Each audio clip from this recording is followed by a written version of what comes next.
Tercetusnya idea buat Afrod ni adalah disebabkan daripada Tok Guru yang mana balik daripada selepas Mek Mulung diiktiraf oleh UNESCO, salah seorang pejuang Mek Mulung ni dia berhasrat nak buat teater Mek Mulung Afrod.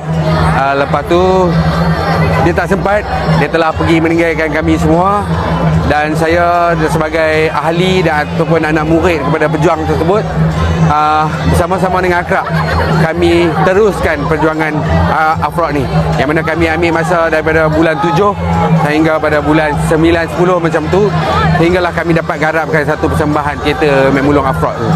Okey, kalau untuk harapan kepada anak-anak muda ni, kalau kita boleh cintakan media-media ataupun hiburan-hiburan daripada barat dan sebagainya, kenapa tidak kita perjuangkan teater tradisional yang memang kita punya.